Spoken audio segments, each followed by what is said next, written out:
Bueno, entonces, retomemos cómo estaba el problema E, el de f de xy, que es raíz cuadrada de xy. Si nosotros revisamos acá, bueno, acá en el grupo de WhatsApp, acá está resuelto el problema. Tenemos entonces f de xy igual a raíz de xy. Para que ese producto sea positivo, necesito considerar dos casos. ¿Qué casos? Cuando ambos son positivos y cuando ambos son negativos. Ambos son positivos en el primer cuadrante y ambos son negativos en el tercer cuadrante. La unión de esos dos cuadrantes hace el dominio de la función que tenemos aquí en pantalla. Vamos ahora a mirar el problema f. En el problema f, como ya lo podemos ver acá, hay que tener cuidado, ¿no? ¿Por qué? Primero, hay que identificar la restricción. En el problema f tenemos que f de xy es seno inverso de xy. Entonces, para que eso esté bien definido, lo que está dentro del seno inverso debe mantenerse entre -1 y 1, que es lo que tenemos nosotros aquí.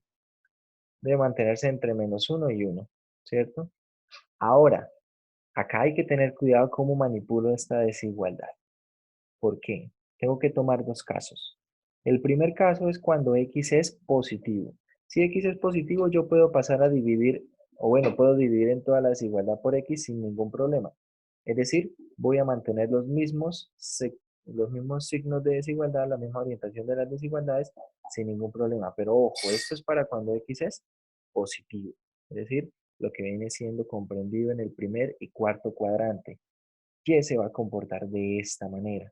Se va a mantener entre -1 sobre x y 1 sobre x. -1 sobre x por debajo y 1 sobre x por encima. Ahora, si nosotros consideramos el otro caso, ¿cuál es el otro caso? Que x sea negativo. Si x es negativo, ojo, cuando yo divido en todos lados por x, ¿qué ocurre con los signos de desigualdad? Cambian. Estos signos de desigualdad cambian. Es decir, que ahora me interesa que por debajo esté ¿quién? 1 sobre x. Y que por encima esté ¿quién? -1 sobre x. Hay que tener mucho cuidado con esas manipulaciones en desigualdades. No podemos pasar a dividir sin tener cuidado con ese hecho de que cambie de signo. Hay que siempre considerar los casos. Entonces vamos a ver los dibujos, donde ustedes ya más o menos algunos enviaron sus dibujos ahí al WhatsApp. Y vamos a verlo entonces acá en el texto. ¿Cómo queda esa gráfica? Queda de esta manera. Voy a hacer entonces nuevamente el comentario. Si ustedes observan esto que voy a remarcar en rojo, ¿quién es? Esto que estoy remarcando en rojo es la gráfica de 1 sobre x. ¿Bien? Esto es 1 sobre x. Pero como vimos allá, tenemos que cuando voy hacia la derecha, es decir, cuando estoy en el primer y cuarto cuadrante, me interesa que y se mantenga ¿dónde? Entre la gráfica de -1 sobre x por debajo y la gráfica de 1 sobre x por encima. Es decir, es precisamente esta región que está entre esas dos gráficas. Acabo de dibujar en verde, es -1 sobre x. Pero cuando estoy hacia la parte de la izquierda, cuando x es negativo, es decir, segundo y tercer cuadrante, ¿qué tenemos? Tenemos que y debe mantenerse entre quién y quién. Por debajo está acotada por 1 sobre x y por arriba está acotada por -1 sobre x. Es decir, nos da precisamente esta región. Todo eso deben ustedes explicarlo en el examen, así como están las condiciones, cómo se mantienen y, de ser posible, en el examen, por favor, utilicen colores para que podamos distinguir las gráficas de una curva, de otra curva, del dominio, bueno, todo lo que vaya apareciendo allí. Bien, entonces hay que tener cuidado con el tema de los dominios. El tema de los dominios, pues más o menos es como lo veníamos trabajando en el curso de cálculo 1. ¿En qué sentido? Se mantienen las mismas restricciones. Si estamos hablando de raíces, lo que esté dentro de la raíz tiene que ser positivo. Si hay logaritmos, lo que esté dentro de la raíz tiene que ser estrictamente mayor que cero. Lo que esté, perdón, dentro del logaritmo tiene que ser estrictamente mayor que cero. Si estamos hablando, por ejemplo, de funciones trigonométricas tipo seno inverso y coseno inverso, los valores que estén dentro del seno y coseno inverso deben mantenerse entre -1 y 1, ¿cierto? Atendiendo el dominio. Si tenemos un cociente, si tenemos un cociente, por ejemplo acá, necesitamos que el denominador sea diferente de cero, ¿cierto? Que sea diferente de cero. Para todos esos valores está bien definido la función. Bueno, eso con respecto a la parte de los dominios. Hay que tener cuidado, no hay que confiarnos y sobre todo cuando salen desigualdades, como vimos en el último ejercicio, hay que tener cuidado con esa manipulación.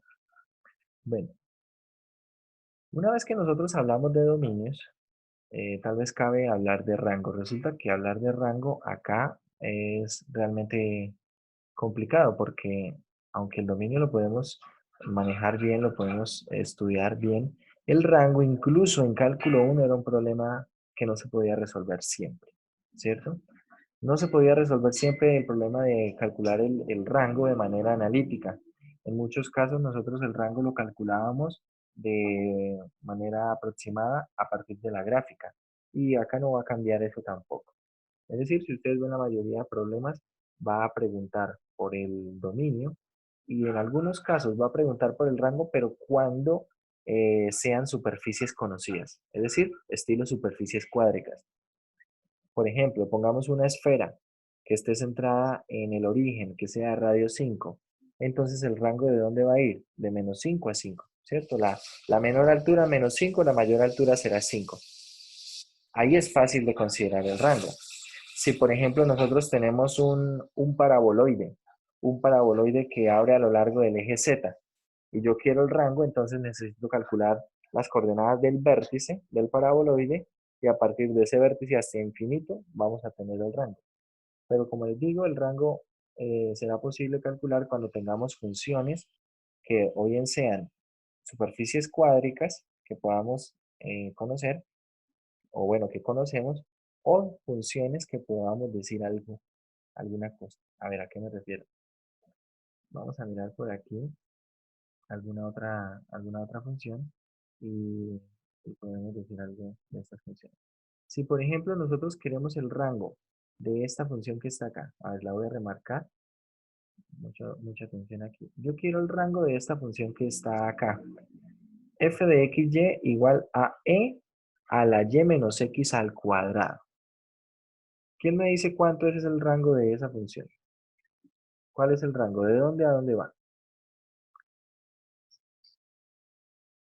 No la grafiquen, traten de pensarlo a partir de la misma función, traten de mirarlo.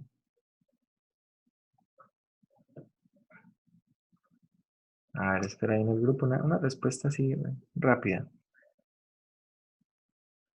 No se preocupen de pronto o no teman pensando que pronto se pueden equivocar, porque a veces uno aprende más de las equivocaciones que de los aciertos.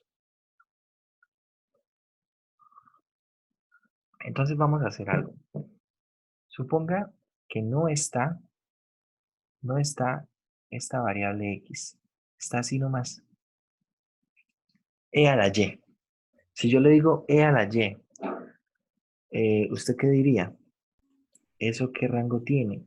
De ¿Cuál cero a es? infinito, ¿no? De cero infinito, sí señor. Entonces, eso me permite ver realmente cuál es el rango. ¿Por qué? Porque no importa qué tengan el exponente la exponencial, no importa. O sea, a menos de que sea una logarítmica que empiecen a ocurrir ahí cosas extrañas. Si usted tiene e a la f de x y no importa qué valores tome ese f de x, siempre y cuando sean valores reales, toda la función siempre va a ser como positiva, ¿cierto? Porque e a la f de x siempre es positiva independientemente de los valores que tomen el exponente.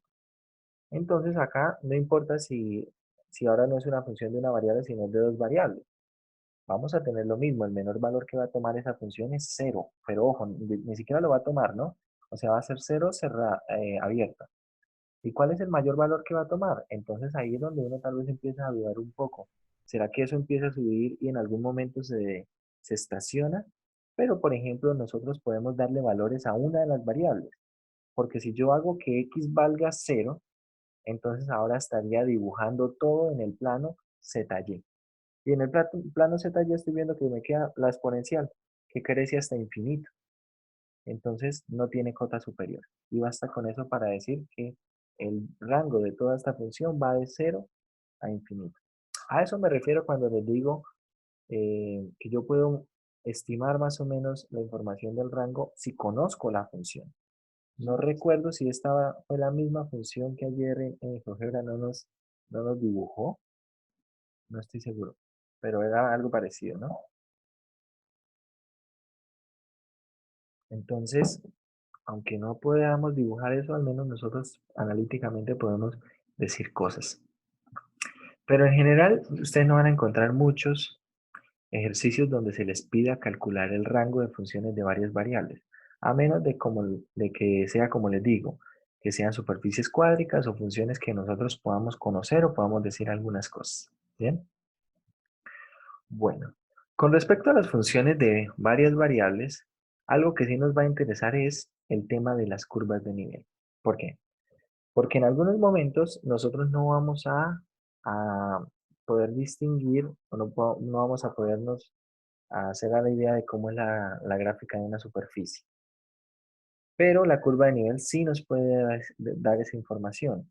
Por ejemplo, ¿qué son las curvas de nivel? Acá vamos a mirarlo. Básicamente una curva de nivel es darle un valor constante a z.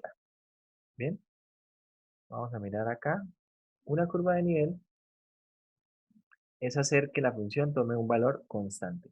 Es decir, para esa función z igual a f de x, y, vamos a hacer que z tome valor constante. Cuando nosotros hacemos que z tome valor constante, realmente ¿qué estamos haciendo? Estamos cortando toda la superficie por un plano, así como se ve en esta gráfica. Estamos cortando la superficie ¿por un plano a qué altura? Precisamente a altura c, ¿cierto? Ese es el plano z igual a c. Entonces piénselo de esa manera. Yo tengo la superficie y tomo una traza. ¿Qué es la traza? Es cortar la superficie con un plano paralelo al plano XY. Corto esa superficie y lo que me queda ahí en el corte de la superficie lo proyecto. Lo vamos a proyectar sobre el plano XY. Y nos queda esto que se ve acá en la partecita de abajo. ¿Bien? Eso será la traza.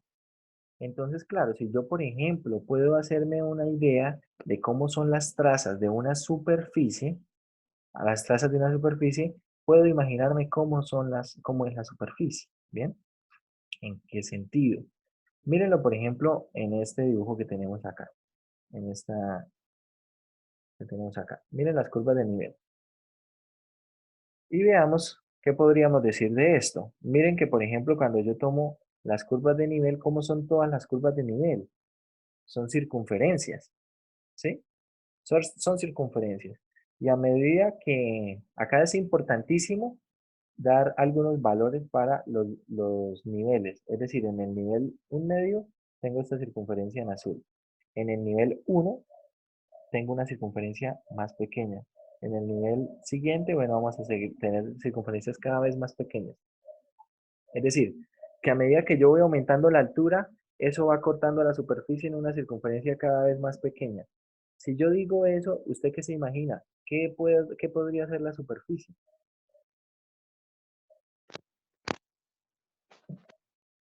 ¿Qué se imagina que podría ser la superficie?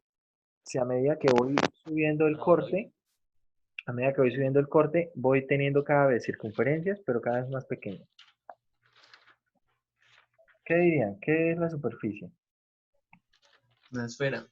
Una esfera. Uno puede pensar que es una esfera, pero puede pensar también que, por ejemplo, es un paraboloide que abre hacia abajo, ¿cierto? Que no está centrado en el Elipsoide. origen.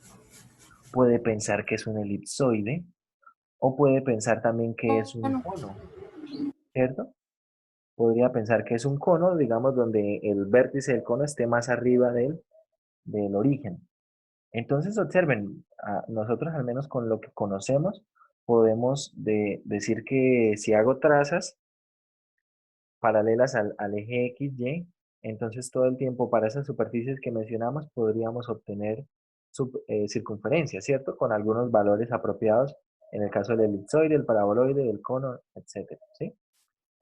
Pero hay cosas que yo puedo distinguir en las mismas curvas de nivel. A ver, ¿a qué me refiero? Si la curva de nivel Por ejemplo, si estas dos, digamos de aquí a aquí, la diferencia entre los niveles es de 1 y cuando yo hago el nivel 2 tengo la misma distancia a la siguiente circunferencia, entonces podría decir que estoy hablando de un cono, porque el cono se comporta lineal, ¿no? Se comporta lineal, es decir, que la distancia que puede haber entre un nivel y el otro debería ser el mismo que hay entre ese y el siguiente, con respecto a los radios de la circunferencia, ¿bien? Pero en este caso no se ve eso, entonces inmediatamente yo puedo decir, bueno, no es un cono, no es un cono, ¿vale? Por otro lado, qué podríamos decir? Si, por ejemplo, fuera un paraboloide, ahí necesito empezar a entrar con los datos. ¿En qué sentido? Necesito saber cuál es el radio de esta circunferencia, la circunferencia azul, el radio de la circunferencia vino tinto y el radio de la circunferencia en verde. Si esos tres puntos que están allí, esos tres radios, son puntos que hacen parte de una misma parábola, entonces podría estar hablando de un paraboloide. Si esos tres puntos son puntos que podríamos ver que hacen parte de una misma circunferencia, en el caso, la primera componente de una misma circunferencia, para el caso de la esfera, entonces hablaríamos de una esfera. Algo así puedo decir a partir de las curvas de nivel. Al menos puedo hacerme la idea de qué tipo de superficies podría ser, a qué tipo de superficies podría corresponder ese mapa de curvas de nivel y luego con los datos en concreto de las curvas de nivel podría hacerme una idea bueno, de qué tipo de superficie es, con un poquito más de detalle. Las curvas de nivel realmente se utilizan mucho, por ejemplo, las personas que estudian geología. Las personas que hacen estudios de suelo utilizan muchísimo el estudio de curvas de nivel, pero no solamente se usa en geología. Por ejemplo, acá tenemos un, un mapa que, bueno, nos puede hablar un poco de lo que viene siendo la altura con respecto a las curvas de nivel, ¿no? O sea, miremos este mapa. Si ustedes miran este mapa, miren, por ejemplo, bueno, acá hay que tener en cuenta más o menos los niveles, ¿no? En algunos mapas que son un poco más precisos, esta que está acá, que estoy remarcando en rojo, si ustedes observan, dice que acá tenemos un 200 sobre esa curva, ¿cierto? ¿Qué quiere decir eso básicamente? Cuando yo estoy a altura 200, esa montaña se está cortando de esta forma, ¿sí? Cuando estoy a altura 300, entonces tengo la siguiente curva.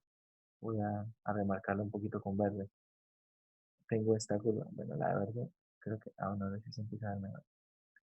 Estoy teniendo esta. Cuando tengo 400, entonces ya se ve acá. Observe qué pasa cuando hay 500, altura 500. En esta partecita todavía tengo una curva, ¿cierto? Hay un corte. Pero ¿qué pasa en la montañita a la derecha? ¿Hay corte? No, no hay corte. Cuando tengo 600, acá tengo todavía corte. A la derecha no hay corte. ¿Bien? Eso, por ejemplo, me permite conocer un poco la geometría y la geografía de la misma montaña. Entre otras cosas, ¿para qué sirve esto? Suponga que usted quiere atravesar la montaña. Usted quiere atravesar la montaña y bueno, no le interesa mucho como tal escalar la montaña. Y usted viene de este punto, voy a marcar por acá un punto. Tengo este punto rojo. Usted se encuentra en este punto rojo y quiere atravesar la montaña. Y bueno, por algunos lugares no puede pasar. No sé, hay coyotes, hay coronavirus, hay alguna vaina que no lo va a dejar pasar bien. Entonces, la idea es que usted solamente pueda atravesar la montaña por una de las colinas. Y si usted quiere tal vez gastar el menor tiempo, esfuerzo y algunas de esas cosas, le interesaría saber en dónde hay más altura, si por este camino o por este otro camino. En dónde voy a encontrar más resistencia para moverme a través de la montaña. Entre otras cosas, para eso nos va a servir el estudio de superficies de nivel. Eso hablando en la parte de geología, en la parte de bueno, estudio de suelos, pero la aplicación es amplia. Por ejemplo, ustedes van a encontrar problemas que hablan de curvas isotermas. Esas curvas isotermas básicamente piense, creo que acá debería haber algún problema con estas isotermas, o no sé. Bueno, hay algunas que hablan, por ejemplo, de la temperatura. Bueno, por acá hay algo de una temperatura. Sí, acá hay algo de una temperatura, pero quería ver un dibujo. Bueno, y acá precisamente le dice dibuje las líneas isotermas, ¿sí? Dibuje esas líneas isotermas para esas cantidades. Pero bueno, eh, me gustaría ver un dibujo. Bueno, en este texto no está, en otros textos sí podemos encontrar dibujos de eso. Pero piénselo así, piense que esto que tenemos acá, este dibujo que tenemos a la derecha, ya no es algo que mide la altitud. Piense que esto, por ejemplo, representa una placa con un cierto material, una distribución de densidad y la temperatura las curvas de nivel muestran la temperatura de la placa. Bien, esa temperatura de la placa. Entonces usted necesita hacer un recorrido a lo largo de esa placa o necesita hacer algún experimento a lo largo de esa placa, por ejemplo, moviéndose máximo a 10 grados. Vamos a suponer que esa escala está en grados, ¿bien? Entonces, para eso, debería hacerlo a lo largo de esta curva que estoy tratando aquí de remarcar, ¿bien? Entre otras cosas, por ejemplo, hay muchas aplicaciones que se tienen para curvas de nivel. No solamente distribuciones de temperatura, de altura, sino, por ejemplo, también cuando ustedes estén estudiando algo de circuitos, pueden encontrar problemas donde las curvas de nivel ayudan a resolver esos problemas. Bueno, vamos a detener un momento la grabación